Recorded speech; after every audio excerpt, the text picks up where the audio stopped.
Hey ladies and gentlemen, boys and girls, Mel Herbert here for a Talking Tesla Tweener. This is 142. A couple of people have been asking about the numbering system here. There's a gap every now and on iTunes because once a month we do a second full show just for the patrons. And so we don't number that there. And it's a reminder that there's other stuff occurring at the Patreon.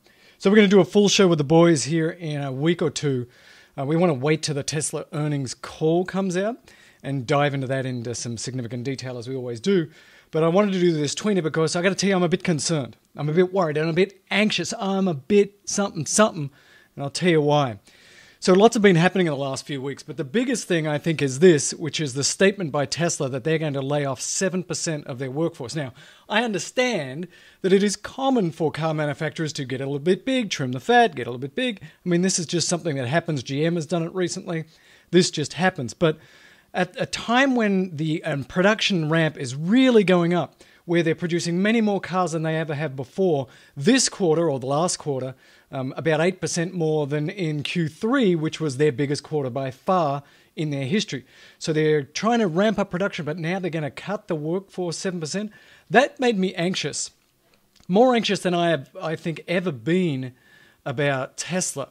And they said here, and this is from Reuters, higher volume and manufacturing design improvements are critical for Tesla to achieve the economies of scale required to manufacture the standard range 220-mile standard interior Model 3 at 35K.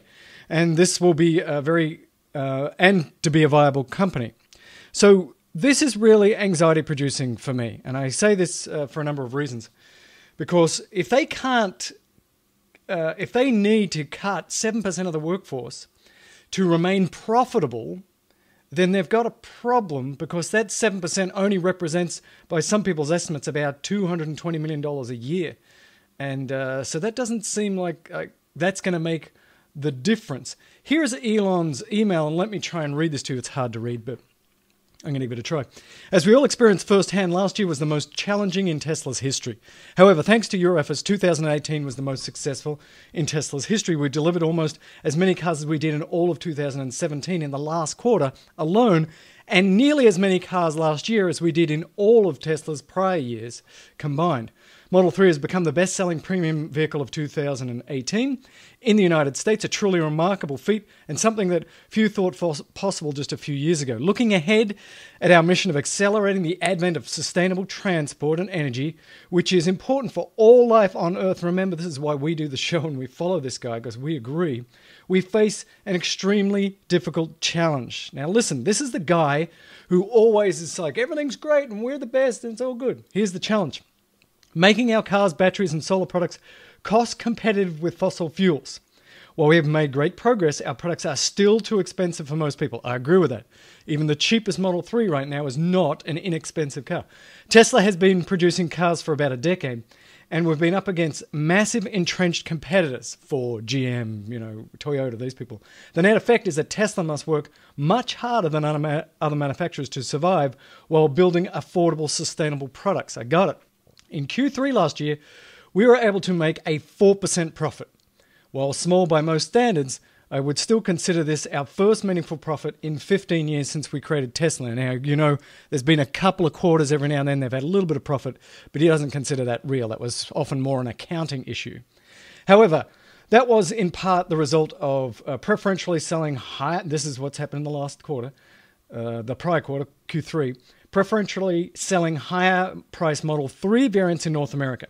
In Q4, preliminary, unaudited results indicate that we again made a GAAP profit, but less than Q3, so less than the 4%.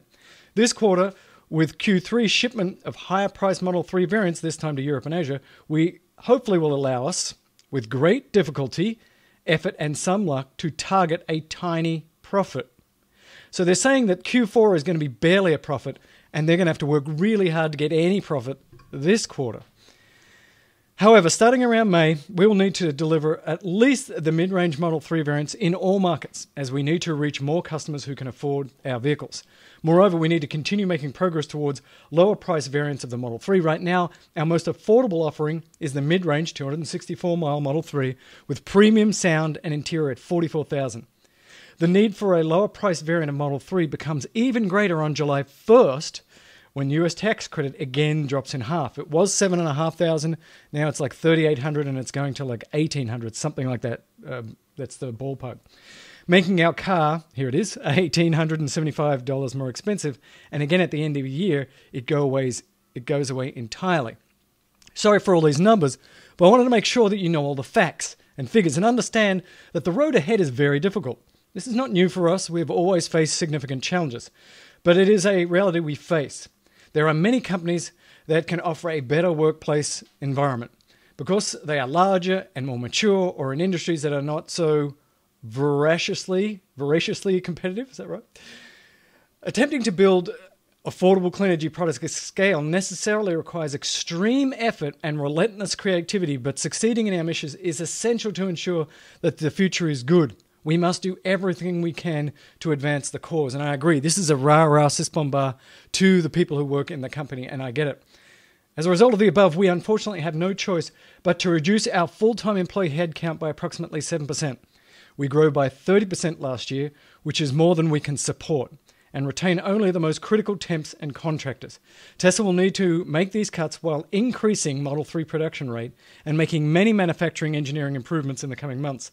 Higher volume and manufacturing design improvements are critical for Tesla to achieve the economies of scale required to manufacture the standard 220-mile standard interior Model 3 at $36,000 and still be a viable company. There isn't any other way. To those departing, thank you for everything that you've done to advance the mission. I am deeply grateful for your considerations, your contributions to Tesla. We would not be here today without you. For those remaining, although there are many challenges ahead, I believe we have the most exciting product roadmap of any consumer product in the world. Full self-driving, Model Y, semi, truck, roadster on the vehicle side, and Powerwall, Powerpack, and solar roof on the energy side are only the start. I am honored to work alongside you. Thanks for everything, Elon. So there you have it, ladies and gentlemen, boys and girls. It's all about this car, the Model 3. He's got to build it faster and cheaper and pretty quickly as those tax credits go away. But even at the lowest configuration, this is a stunning car. And with level 3 or 4 autonomy, incredible.